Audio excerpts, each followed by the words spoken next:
You're listening to the Catholic Wives Desiring Peace podcast. Today's episode is When Distance Brings Peace, Understanding Boundaries with Toxic Grandparents. Are you a Catholic wife grappling with challenging in-laws? The Catholic Wives Desiring Peace podcast is your sanctuary for navigating these sometimes stormy seas of life with toxic in-laws, while being validated for what you've experienced. Join me, your host, Miriam Susan, a Catholic wife who's weathered nearly 3 decades of in-law drama, as we tackle the tough issues you're dealing with head on. I'm Miriam Susan. Welcome to today's episode of the Catholic Wives Desiring Peace podcast. You know, as Catholic wives, and many of us who are mothers, we are often taught that family is everything. And our husbands are taught the same thing. But what happens when that very family threatens the peace and spiritual well-being of our children?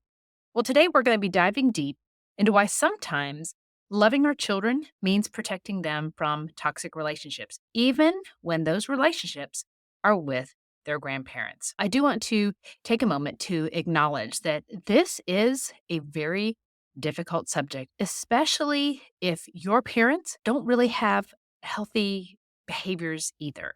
So if you're looking at this from my husband has toxic parents, I have toxic parents, what kind of childhood am I giving my children if they don't have a relationship with grandparents at all?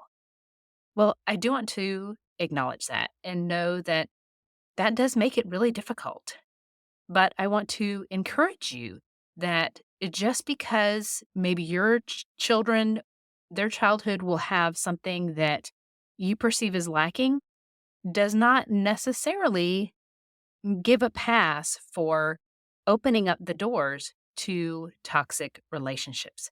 So, this episode, really, I want to just bring you a sense of awareness as to what could be going on, what could be some issues that are brought up by having a toxic relationship with your children's grandparents. And I can't offer specific solutions because everybody's situation is unique. But I just want you to have an awareness as to what may be going on within your family. And it's something that my husband and I really didn't have any awareness of until we were already 2 decades into our marriage. And we had children who were already adults at the time. And we had seen things through the years. We had noticed some odd behavior, but it hasn't been until we've been no contact and we've had the opportunity for our family as a whole and us as individuals to heal that we've seen the long-term effects of having toxic relationships in our lives, specifically toxic grandparents for our children. So I wanted to share this scripture from the book of Mark, chapter 3, verses 33 through 35. And this is from the New Revised Standard Version, Catholic Edition. And this is Jesus speaking. And he replied, "Who are my mother and my brothers?" And looking at those who sat around them, he said, "Here are my mother and my brothers. Whoever does the will of God is my brother and sister and mother." Now, as Catholics, we know that Jesus is not talking about actual siblings, but he's talking about what was in that culture, probably extended family. In that culture, people will refer to as brothers and sisters, even if they were distant relatives, which is something that a lot of our Protestant brothers and sisters don't understand. It was something that my husband and I, as converts, had to come to learn. And my husband actually learned this by spending some time in some Middle Eastern cultures in Afghanistan and coming from those cultures that are still very similar to how the culture was around the time of Jesus's life. You learn little things like that, little nuances that basically we can have chosen family. And those people can become our mothers, our brothers, our sisters, and fill in the gaps that are left by distancing ourselves from people who have some toxic traits. So let's begin by talking about this topic of the impact of toxic relationships. Children absorb the dynamics of relationships. If they see that you, as their mother, are constantly being disrespected, if you are put down, if you are made fun of, if your children are made fun of or put down for certain things by toxic grandparents, they will absorb that. They will start to think, well, there's something wrong with me, when actually it is the toxic person expressing toxic views that our children will then assimilate into who they see themselves as being. Now, this can also create a big sense of confusion into what is acceptable and what is not acceptable behavior. If your children constantly see where you are being sidestepped in authority by your in laws, that is going to teach them that it's okay to do that kind of thing. For us, it was my sisters in law, who were much younger than my husband, about 10 years younger, were used as pawns to try to get a yes out of me to let my kids spend the night at my in law's house. Our children pick up on these things, and often they don't have the words to put to them, but they just start to see it and it becomes normal. And I think all of us can relate to this because when we get married, we take things for granted that that's just how things go. I'm certain, I'm 100% positive that there were things that appeared in your relationship with your husband that you just took for granted that he would never do, and then he did, and vice versa. It might have been that every morning his mom got up and made breakfast for his dad and the kids, like a real breakfast. Like, no, well, I say real breakfast. I mean, we are tend to be cereal kind of people a lot of the times. We'll do pancakes and bacon and whatnot every now and then. But, there are some families where the mom gets up and she makes a hot breakfast every morning. And that may have been an expectation that your husband had that y'all didn't talk about it before you got married because it was just part of everyday life for him growing up. And then you get married, and a few weeks in, he's wondering, why isn't she getting up and fixing breakfast? Whereas in your family, maybe it was everybody gets up at their own time, everybody fixes their own breakfast, everybody's on their own, and that was normal. So we assimilate little things like that into what is normal for us. And so when our children are exposed to a constant tension, a constant stream of toxic behavior, even if they don't have the words to describe it, it becomes normal for them. And then there's also this phrase, but they're family. And whenever I hear that, it just makes me cringe because to me, it's not saying, but they're family. They're saying, but they're family, so you have to give them a pass. So you have to forgive and forget. So you have to turn a blind eye. That's what that phrase means to me. And if you've been listening for any length of time, you know that that doesn't work for me. Just because somebody is family does not mean that they get a pass to make snide comments, be passive aggressive about certain things, to try to usurp my authority as a parent to my children. I don't care what your relationship is to me, blood or otherwise. My role is a mother and wife. And if you try to stand in the way of that, that is not going to be tolerated.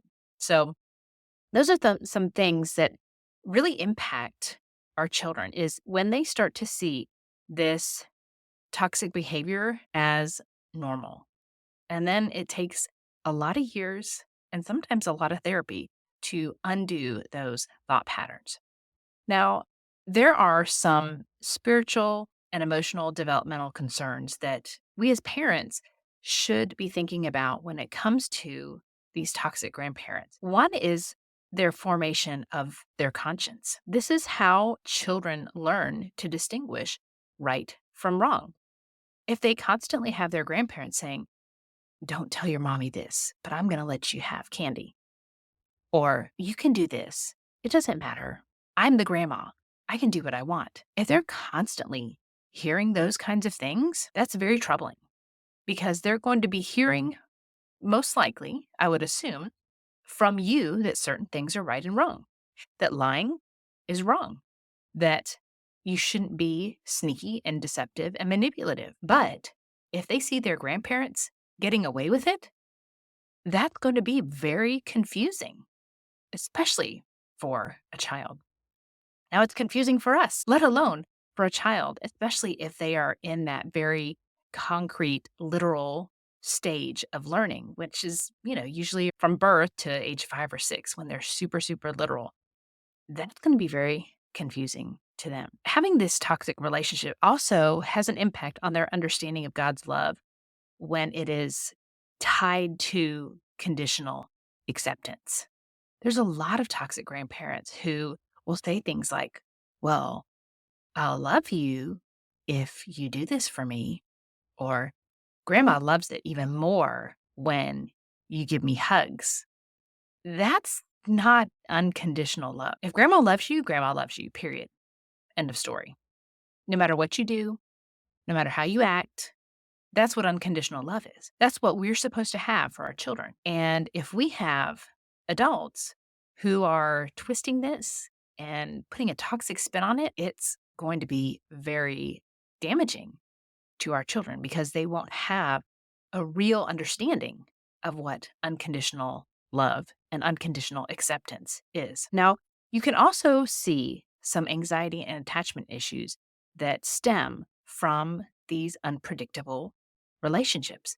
When a child doesn't know what to expect, when a child doesn't know, is it going to be happy grandma or raging grandma?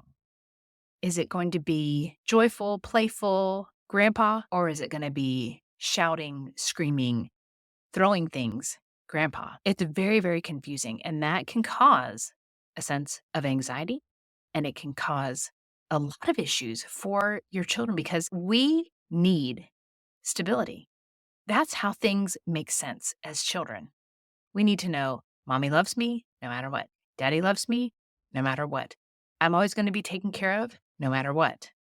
And when you have these relationships with toxic people who sometimes they're super nice and friendly, and sometimes they're super sneaky or loud and yelling and volatile, that's really, really confusing and can cause a sense of anxiety because the child doesn't know which grandparent is going to show up for that visit. There's also the risk of normalizing manipulation and how that will affect future relationships. If your children see how his or her grandfather is constantly manipulating things, manipulating people, they're going to start to believe that that's just how you do things. It's just a means to an end.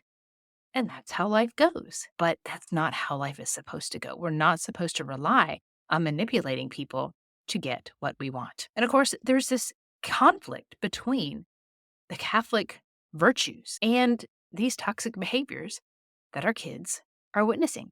They cannot reconcile how maybe grandma says how important it is to love God, but yet she gossips about everybody in her family. Or you hear about how we're supposed to be generous and kind, and yet they see their grandfather being very stingy right after y'all leave the Mass. We have to understand that even though it is difficult, even though it is very hard to have these healthy boundaries in these relationships, we need to always be aware that this has an impact on our children.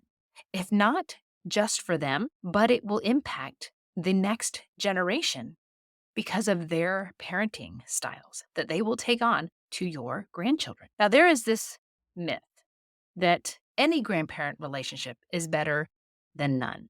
I don't even know how many times I've seen this come up in different circles about how I don't have a relationship with my parents or my parents are deceased. So I want them to at least have a relationship with my husband's parents. That might be this ideal that you have for having a grandparent-grandchild relationship. It may be at the expense of your child, unfortunately. Having a sense of peace within that relationship, it is something that has to be worked on. Even with good and healthy grandparents, we need to prioritize a sense of peace within our family above extra relationships. Now, you may not see the grandparent grandchild relationship as an extra relationship, but I would encourage you to go back to episode 36 on the proper order of a Catholic family and listen to that. And you will see, I reference that episode a lot because that really is the core to what we're talking about here. If your family is not properly ordered, if you have the grandparents in a level of importance that comes above other relationships that are supposed to be more important than that, then we have an imbalance. Then we start to see disorder. Then things move away from peace and into chaos. So, peace is an active state of well being. It's not just the absence of these grandparents and the absence of conflict. We have to choose peace. We have to be proactive for peace. The fastest way to start achieving this sense of peace, this peace that we are desiring, Catholic wives desiring peace, it is by removing the toxic situations. Period. That's how healing begins. It's just like any physical wound. If you fall on your face every time you walk out of the house because there's a loose step and you trip on it every single time, guess what? You're not going to heal until that step is fixed and you stop tripping. You're not. You're going to have scabs and bruises, and the healing cannot begin while you're in an active state of being hurt. Same thing happens with these relationships. You cannot fully while you're still being injured. And the same thing goes for our children. A lot of people will say, oh, well, but children are so resilient. Well, guess what? Children carry stuff. They may seem resilient. They may seem like things don't bother them. But as a mother who has adult children, I can tell you for certain that they carry things with them. They may have seemed resilient at the time, but the wounds carry on. Children's ability to thrive happens when there is a consistent, peaceful environment. Children who live in a state of chaos, whether it's from poverty, whether it's from toxic relationships, whatever it is, they struggle to thrive because their minds are so occupied with survival. And it's hard to thrive when you're in survival mode. And we need to understand that absence from these grandparents can be a form of protection. And often it is the simplest form of protection. Just remove the child from this situation. And I say simple, it's not really simple. It's hard, especially if you live nearby. There are many situations I've seen where there's a multi-generational business that your husband is tied into. Maybe you're tied into it too. And so I know it's so hard to step away from that. But sometimes we have to make very, very big sacrifices in order to protect our children. Now, peace in our home strengthens our marriage. It does. When we are no longer fighting with our husbands about this tense relationship with his parents, there's peace. And if there's peace for you and your husband, there's definitely more peace for your children. Also, by creating a sense of distance, some space between you and your children's toxic grandparents, it opens up space for healthy relationships to flourish. Perhaps there is a favorite grandchild, and your other children have a sense of envy and jealousy towards one of their siblings because they're favored by the grandparents. Well, by removing that toxicity, it allows those sibling relationships to be healthy, to grow, to be what they were designed to be. Instead of contentious, it can be more harmonious. So let's think about, what is the Catholic perspective on all of this? Well, we need to understand the true meaning of honor thy father and mother. Now, I did an episode about this. I believe it's episode 6, about what does that look like? It's not obedience. Once you're an adult, once you're married, once you have children of your own, honor thy father and mother does not mean blind obedience. It can mean being the best parent you can be to your children. That brings honor to your father and mother. By being a good spouse, by being a good worker, by praying for your in-law, that is how you can honor your father and mother. It has nothing to do with obedience. Unfortunately, toxic parents, toxic in laws, they equate honor obedience, and they will use that against you, but they're wrong. That's the simplest way for me to put it. They're wrong. You, as an adult, are not required to obey your parents anymore. You're emancipated. You don't have to do that anymore. Hi, Miriam Susan here. I wanted to point out a new feature for you to reach out with any questions that you might have. It is an audio message submission option on my website, desiringpeace.com/podcast. If you have any questions, if you just want to reach out, if you just want to tell me, hey, thank you, I really appreciated this episode, I would absolutely love to hear from you. If you decide to submit a question, it could be chosen to be played here on the podcast or for me to just answer it if it makes more sense for me to just address your question without playing your audio. But I will be in touch if you reach out. Just send me a quick note. Go to desiringpeace.com/podcast. Submit your audio message now. I wanted to dive into the Catechism to share and expand a little bit on this topic. So, the Catechism 2223 says parents have the first responsibility for the education of their children. They bear witness to this responsibility first by creating a home where tenderness, forgiveness, respect, fidelity, and disinterested service are the rule. Now, I had to look up what disinterested service was because I thought, well, that sounds kind of weird. Disinterested service. You're not interested in service? No, it actually means when you serve others without a need for personal gain, where you just do it because you want to serve. It's not because you're getting something in return. So that's what our families are supposed to be growing. We're supposed to be growing in tenderness, growing in forgiveness, growing in faithfulness, fidelity, and growing in service to others without expecting anything in return. And a lot of times with toxic grandparents, it messes it all up, especially forgiveness. Forgiveness is one of those words, isn't it, that is thrown in our faces, especially for those who, your toxic in laws, have an affinity for spiritual abuse. Forgiveness is one of those words that is thrown in our faces, isn't it? But we need to remember that there is no obligation to forgive with a condition of reconciliation. No, we can forgive. We can say, God, I understand that my in laws do not know what they are doing. And so I forgive them because out of ignorance, they are doing things that they think are supposed to be drawing us closer to them, but really it's pushing us away. And so, Lord, forgive them. I forgive them for all the trauma, all of the hurt that they have caused in our family. And then you don't have to reconcile with them. Reconciliation only can come when there is a repentance of the person who has hurt you. That's the only time it can even begin to happen.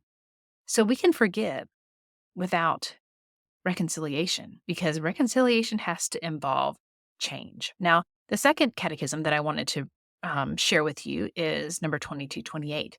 Parents' respect and affection are expressed by the care and attention they devote to bringing up their young children and providing for their physical and spiritual needs. That has to include protecting them from toxic situations. Whether those toxic people are your next door neighbors, the people down the street, or your in laws, or your parents. That is part of their physical and spiritual needs to be protected from harmful relationships. That is our job as parents. I don't see anything in there that says that we are supposed to have a relationship with grandparents no matter what. The church is wise. The church, in her wisdom, has given us the guidelines to be able to say, you know what? Parents, you have the authority and you have the responsibility to take care of your children and protect them from whatever they need to be protected from. And it doesn't get specific and say, even if it's toxic grandparents, that's part of this. We are responsible for their care and attention and for their physical and spiritual needs. Now, there is a balance between showing mercy to our toxic in laws and boundaries. Yes, we are to be merciful. We are to try to be understanding if there is some mental illness involved, And we can't, but that doesn't mean we throw our children out there to be hurt and manipulated and used as pawns. That's where boundaries come in. But when we say prayers with our children at night, we can pray for their grandparents. We can pray for their conversion. We can pray for their souls. That is how we can teach our children mercy and unconditional love while still holding on to boundaries for safety. We also need to remember the Catholic teaching on the primacy of the nuclear family. We are the domestic church. Me, my husband, my children, we are the domestic church. That is our primary focus. Yes, it is a blessing. It is wonderful to have good, healthy relationships with extended family, but they're not the primary relationship. They're not the primary focus. So we need to remember that. We need to also understand moral obligations versus emotional entanglements. Yes, we are called as Catholics to ensure that our parents are provided for to the best of our abilities. Sometimes all that we can muster, all that we can do is pray for them and nothing more where we're at. And that's okay. That is very different than the emotional entanglement, the emotional enmeshment that often comes with these toxic families, where often our husbands are taught that they are responsible, and they have been since they were children, to make sure that mom or dad are happy. That's a huge burden to put on a child. And sometimes that gets passed on to the grandchildren, where they'll hear things like, "Oh, grandma will be so sad if you don't come visit. Grandpa will be so sad if you don't come give him a hug." No, it is not our children's responsibility to make an adult happy. If an adult perceives or feels happiness at something that our grandchildren did, that's great. But that's not on the child. That's not on the child. And so this emotional enmeshment can cause those situations where our children feel responsible for whether grandma or grandpa are having a good day or not. And my friends, that is toxic. Now, finally, I do want to make sure that we distinguish between charitable love, unconditional love, and enabling harmful behavior. Sometimes we're in situations where we feel like we're stuck. We feel like we want to demonstrate unconditional love to our in laws, but in doing so, that opens the door to allow them to be enabled to do harmful things. We need to take a step back and look at our behavior. And when things happen under our watch, and it's because we have maybe felt guilty, we've maybe been manipulated, maybe we were deceived into allowing the grandparents into a part of our lives where then they are allowed to usurp our authority as parents. Maybe they start gossiping to the children. Maybe they start being deceitful and manipulative towards our children. That's when it becomes enabling. So when we become aware of this toxic behavior, it is our responsibility to kind of suck it up and do the hard things of saying, I don't like how this last visit went down. I don't like how grandma or grandpa said certain things, did certain things in the presence of the children, towards the children, with the children. And now we have to put up some boundaries. That is more loving to the soul of our in laws by preventing them opportunities to sin than it is by just kind of dealing with it and kind of gritting through your teeth and trying to endure a toxic environment for the sake of a relationship with the grandparent and the grandchild. But if it's toxic behavior that is going on, we need to put aside whatever that guilt is. We need to put aside whatever baggage it is that we're bringing to the table that makes us think it's okay. The kids maybe love their grandparents, but they don't have the wisdom and the knowledge to discern that grandma and grandpa are being deceitful, that they're being manipulative, that they are lying, that they're gossiping, that they're being passive aggressive, that they're being toxic. Children want to love. That's how they are made. They're just designed to love unconditionally. They want to think that everything is good. My children, my adult children, told me this in an episode that I did with them. It's, I think, maybe episode 43, around there, when I did an interview with them. And one of my daughters said, yeah, we wanted to think that everything was good, even when it wasn't. Children want to think the best of their grandparents. And so they will, not realizing that the relationship that they have with their grandparents is toxic.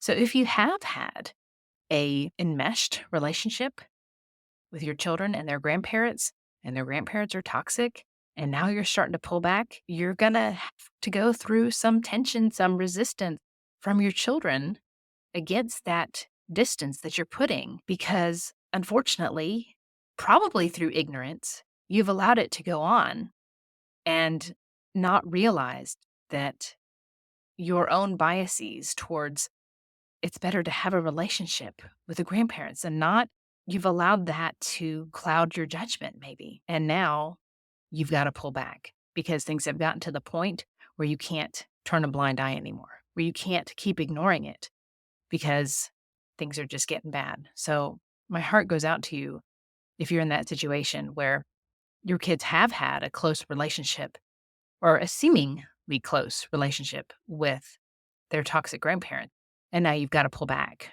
I don't envy you because it's difficult, but it's necessary.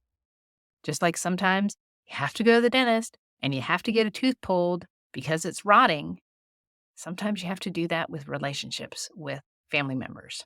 So I do want to remind you that just being aware of what is going on is the first step. We have to become aware. We have to know what is going on in order to be able to make changes. Our vocation as mothers, it involves our protective instincts. God has given us, He has gifted us with protective instincts for our children. I ask you to take some time to discern, prayerfully discern what is going on with the relationship with your children. If you think, oh, well, it's just me. It's just me. I'm the one that has a toxic relationship with my in-laws, but the relationship that they have with the kids is healthy. I would highly, highly encourage you to pray for discernment about that. Because somebody who has a toxic relationship with you, how could they possibly have a healthy relationship with your children? It's going to come out. It's going to affect it one way or another. I was under that delusion for many, many years, over 20 years, thinking that it's just me, until I started seeing it affecting my children, until I started seeing the deception and manipulation of my children. I thought their relationship was, yeah, a little bit weird, but still good. But that was my own bias tainting the view of what was actually happening. So do pray about this. I know it is very difficult. I know because I've lived it. And I know how hard it is to have outsiders who will make snap judgments and even comment to you about how important the role of grandparents are in the lives of their grandchildren. And yes, that can be very important. And it can also be very dangerous. Usually, people who say things like that have a decent ish relationship with their in laws or their parents, and they don't have the issues that you have. And so, as well meaning as they may be, they are speaking from ignorance. They don't understand. And so, know that I do very much understand what it's like to have these toxic relationships and how hard it is to deal with them with your children, especially if your children love them. So, you can encourage your children to pray for them and encourage your children to love them from afar. And that may be only by praying for them and asking the Lord to bring them to a conversion of their hearts so that they can change and so that you can have a healthy relationship with them. Again, I know that sometimes it doesn't seem like distance is the right answer, but distance does bring some peace with toxic grandparents. God bless you. Go in peace. Thanks so much for tuning in to today's episode. If you've ever wondered just how toxic your relationship with your in-laws really is, I've got the perfect tool for you. Introducing the new free Toxic In-Laws Assessment, a self-graded quiz designed to help you identify the true level of toxicity in your relationship with your in-laws. Whether you're unsure if your in-laws are really that bad or you think they might be worse than you realize, this assessment will give you the clarity you need. Don't leave it to guesswork. Take the free Toxic In-Laws Assessment now and start your journey towards healthier and more peaceful family dynamics. Visit desiringpeace.com/quiz to get started. Disclaimer. All content and information on this podcast and our website, including our programs, products, and/or services, is for information and educational purposes only and does not constitute professional medical, psychiatric, or mental health advice of any kind, and does not establish any kind of professional client relationship by your listening to this podcast or use of my website. A professional client relationship with you is only formed after we have expressly entered into a written agreement with you that you have signed, including our fee structure and other terms to work with you in a specific matter. Although we strive to provide accurate general information, the information presented here is not a substitute for any kind of professional advice, and you should not rely solely on this information. Always consult a professional in the area for your particular needs and circumstances prior to making any professional, medical, or mental health related decisions.